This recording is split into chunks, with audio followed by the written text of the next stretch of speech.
অন্ধকার, অপরাধ আর মানুষের মনের চরম সব দ্বন্দ্ব। কি বেশ রোমাঞ্চকর মনে হচ্ছে তো? আজকের এই ব্যাখ্যামূলক আলোচনায় আমরা ঠিক এটাই বিশ্লেষণ করতে যাচ্ছি।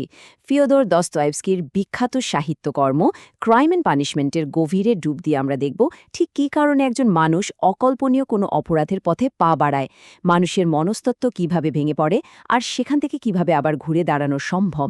পুরো যাত্রাটাই আজ ধাপে ধাপে উন্মোচন করা হবে। তো চলুন শুরু করা যাক। শুরুতেই খুব ইন্টারেস্টিং একটা দার্শনিক প্রশ্ন নিয়ে ভাবা যাক। কোনো একটা হত্যাকাণ্ডকে কি কখনো নিখুঁত, গাণিতিক বা যুক্তির হিসেবে বৈধতা দেয়া সম্ভব? মানুষের জীবন কি কেবলই একটা স্প্রেডশিটের ডেটা, নাকি নিছকই উপযোগবাদী পরিসংখ্যান? এই প্রশ্নটাই কিন্তু আমাদের আজকের আলোচনার মূল ভিত্তি।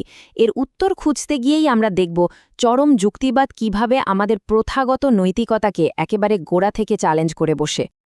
এখন এই উপন্যাসের গভীরে যাওয়ার আগে খোদ লেখক দস্তয়েভস্কির জীবনের চমকে দেওয়ার মতো একটা ঘটনা জানা দরকার। ঊনবিংশ শতাব্দীতে র্যাডিক্যাল বুদ্ধিবৃত্তিক চর্চার দায়ে তাকে কিন্তু মৃত্যুদণ্ড দেওয়া হয়েছিল। শুনতে অবাক লাগলেও এটাই সত্যি। আর সবচেয়ে ভয়ঙ্কর ব্যাপার হল, মৃত্যুর ঠিক কয়েক মিনিট আগে সেই দণ্ড মওকুফ করা হয়। এই মর্মান্তিক মক এক্সিকিউশন বা সাজানো মৃত্যুদণ্ডের ভয়ঙ্কর যে ট্রমা, সেটা তার আমূল সমাজ সংস্কারের প্রতি বিশ্বাসকে চিরতরে গুড়িয়ে দিয়েছিল। ১৮৪৯ সালে সেই গ্রেপ্তার, তারপর সাজানো মৃত্যুদণ্ড এবং এরপর ১৮৫০ সাল থেকে সাইবেরিয়ার শ্রমশিবিরে কাটানো সেই অমানবিক বছরগুলো। এই পুরো টাইমলাইনটা একটু খেয়াল করলে দেখা যায় এই সময়টাই তার জীবনদর্শনকে পুরোপুরি বদলে দেয়। উপন্যাসের মূল চরিত্র রসকলনিকভের মনের ভেতর যে ঘুটঘুটে অন্ধকার, তার বীজ কিন্তু লেখকের নিজের এই যন্ত্রণাদায়ক কারাবাসের অভিজ্ঞতার মাঝেই লুকিয়েছিল। তো আমরা চলে এলাম অ্যাক্ট 1-এ, দ্য পিটার্সবার্গ প্রেসার কুকার।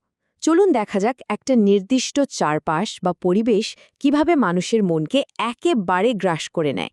আমরা এখন এমন এক দমবন্ধ করা পরিবেশে ঢুকতে যাচ্ছি যা প্রধান চরিত্র রাসকোলেনিকভকে ধীরে ধীরে এক চরম অহংকার চালিত অপরাধের দিকে ঠেলে দেয়।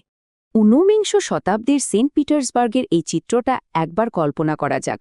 অসহনীয় গরম, বাতাস নেই বললেই চলে, চারদিকে ধুলো বালি আর মদের দোকানের উৎকট দুর্গন্ধ। থাকার জায়গাগুলো অনেকটা ছোট, ক্লস্ট্রোফোবিক আলমারির মতো। আর তার সাথে আছে শহরের চারপাশের চরম পিষ্ট করা দারিদ্র্য। এই যে ইন্দ্রিয়গ্রাহ ওভারলোড আর দম বন্ধ করা অবস্থা, এটাই কিন্তু রাসকলনিকভের ভেঙে পড়া মনস্তত্ত্বের একদম নিখুঁত একটা আয়না। এই পরিবেশটাই উপন্যাসের অন্ধকার সব দার্শনিক দ্বন্দ্বকে উস্কে দেয়। এরপর আসছে অ্যাক্ট 2, দ্য স্প্রেডশিট মার্ডার। পিটার্সবার্গের ওই দম বন্ধ করা পরিস্থিতি থেকেই জন্ম নেয় এক ভয়াবহ পরিকল্পনা। তবে ব্যাপারটা কিন্তু রাগের মাথায় করে ফেলা কোনো সাধারণ অপরাধ নয়, বরং এটা ছিল অত্যন্ত ঠান্ডা মাথায় ছকা এক নিখুঁত গাণিতিক হিসাব। বলতে পারেন এটা ছিল এক চরম মনস্তাত্ত্বিক এক্সপেরিমেন্ট। এই এক্সপেরিমেন্টের মূলে ছিল অসাধারণ মানবতত্ত্ব বা এক্সট্রা অর্ডিনারি ম্যান থিওরি। রাসকলনিকভের বদ্ধমূল বিশ্বাস ছিল যে সমাজের গুটি কয়েক বিশেষ মানুষের অধিকার রয়েছে সাধারণ নৈতিকতার তোয়াক্কা না করার, বৃহত্তর কল্যাণের স্বার্থে অপরাধ করাটাও তাদের জন্য লজিক্যাল। তারই ইগো আর শুষ্ক যুক্তিবাদ তাকে বিশ্বাস করতে বাধ্য করে যে তার অসাধারণ বুদ্ধিমত্তা তাকে সাধারণ মানুষের নৈতিকতার সম্পূর্ণ ঊর্ধ্বে একটা জায়গা দিয়েছে। তার এই হিমশীতল লজিকটা যদি আমরা ভেঙে দেখি, তাহলে টার্গেটটা ছিল একজন লোভী সুদখোর বৃদ্ধা যে প্রচুর টাকা জমিয়ে রেখেছিল। রাসকলনিকভের হিসাব ছিল একদম ছকে বাঁধা। বৃদ্ধাকে হত্যা করে তার টাকা লুট করা হবে, সেই টাকা দিয়ে বোনের সর্বনাশা বিয়ে আটকানো হবে এবং নিজে আইন পড়া শেষ করে শেষমেশ সমাজের বৃহত্তর কল্যাণ করা হবে। এই যে একটা বিকৃত উপযোগবাদী হিসাব, যেখানে একজনের জীবনের চেয়ে বৃহত্তর কল্যাণের দাম বেশি, সেখানে মানুষের জীবন হয়ে দাঁড়ায় স্রেফ কয়েকটা ডেটা পয়েন্ট। কিন্তু বাস্তবে কি এই গাণিতিক যুক্তি আদৌ টেকে? ফিজিক্যাল ক্রাইম সিন থেকে বেরিয়ে এসে আমরা এখন প্রবেশ করব অ্যাক্ট 3-তে, the mind as a crime scene. যখন খুনির নিজের মনটাই একটা অপরাধের ঘটনাস্থল হয়ে ওঠে, তখন ঠিক কী ঘটে সেটাই এবার আমরা দেখব। এই মনস্তাত্ত্বিক পতনের ধাপগুলো দেখলে খুব সহজে বোঝা যায় কিভাবে বিমূর্ত থিওরি আর বাস্তবতার মধ্যে ধাক্কা লাগে। প্রথমে সেই বিমূর্ত যুক্তি, এরপর সেই রক্তক্ষয়ী হত্যাকাণ্ড এবং এর সাথে ঘটে যাওয়া একটা অনিচ্ছাকৃত দ্বিতীয় খুন। এরপর শুরু হয় চরম প্যারানয়া আর নিঃসঙ্গতা, আর সবশেষে আসে অবধারিত স্বীকারোক্তি। মানুষের বাস্তব জীবন যে কতটা জটিল আর এলোমেলো হতে পারে, আর তার কাছে উপযোগবাদী যুক্তি যে কতটা অসহায়ভাবে ব্যর্থ হয়, এটা তারই প্রমাণ। আর ঠিক এই পর্যায়েই গল্পে এন্ট্রি নেন এক অসামান্য ইনভেস্টিগেটর, পোরফিরি পেত্রোভিচ। তিনি কিন্তু কোনো সাধারণ পুলিশ অফিসারের মতো ফিজিক্যাল প্রমাণের পেছনে ছুটেন না। তার হাতিয়ার হল সাইকোলজি। তিনি সন্দেহভাজনের অভ্যন্তরীণ নৈতিক পতনের বিরুদ্ধে সরাসরি মনস্তাত্ত্বিক যুদ্ধ শুরু করেন। তার কাছে সত্য বের করার চেয়ে বড় বিষয় হল অপরাধীকে তার নিজের বিবেকের কাঠগড়ায় দাঁড় করানো। আর এটাই হলো পুরো গল্পের অন্যতম প্রধান একটা মেসেজ। বিমূর্ত থিয়ারি মানুষের বাস্তবতার কাছে হেরে যায়। রাস্কলনিকভকে কিন্তু আইন বা পুলিশ এসে ভেঙে চুরমার করে দেয়নি।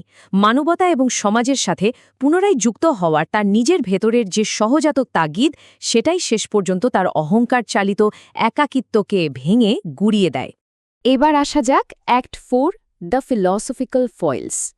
রাস্কলনিকভের এই চরম নিঃসঙ্গ যুক্তিবাদকে যখন আমরা তার আশেপাশের মানুষদের জীবন দর্শনের সাথে মেলাই, তখন বেশ দারুণ কিছু বৈপরীত্য ধরা পড়ে।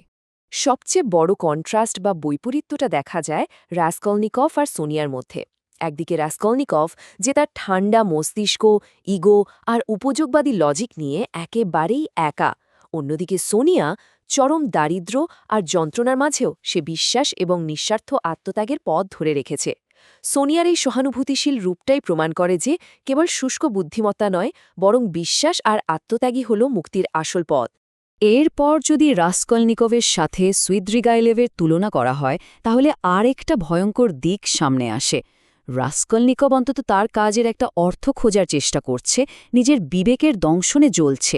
কিন্তু সুইদ্রিগাইলেভ, সে হল সত্যিকারের নিহিলিজম বা শূন্যবাদের একটা জ্বলজন্ত রূপ।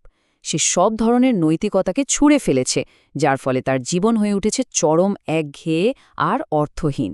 আর এই অর্থহীনতায় শেষ পর্যন্ত তাকে আত্মধ্বংসের দিকে টেনে নেয়। আমরা আমাদের আজকের এই ব্যাখ্যামূলক আলোচনার একেবারে শেষ পর্যায়ে চলে এসেছি। Act 5, human connection and modern resonance. এই পুরো মানসিক কারাগার থেকে বের হওয়ার আসলে উপায়টা কি? আর সবচেয়ে বড় কথা, এত বছর পরও এই গল্পটা আধুনিক পাঠকদের কাছে কেন এতটা জীবন্ত? মুক্তির এই পুরো জার্নি বা আর্কটা যদি খেয়াল করি, প্রথমে সোনিয়ার কাছ থেকে সাইপ্রেস কাঠের ক্রুজ গ্রহণ করা, এরপর রাস্তার মোড়ে মাটির বুকে মাথা নত করা, তারপর কর্তৃপক্ষের কাছে গিয়ে প্রকাশ্যে সব স্বীকার করা, এবং সবশেষে সাইবেরিয়ায় সেই আধ্যাত্মিক পুনর্জন্ম, এই প্রত্যেকটা ধাপ আমাদের চোখে আঙুল দিয়ে দেখিয়ে দেয় যে প্রকৃত মুক্তি পেতে হলে মানবতার বৃহত্তর নৈতিক কাঠামোর কাছে নিজেকে সমর্পণ করতেই হয়। আমাদের আজকের আলোচনা এই গভীর একটা প্রশ্ন দিয়েই শেষ হচ্ছে।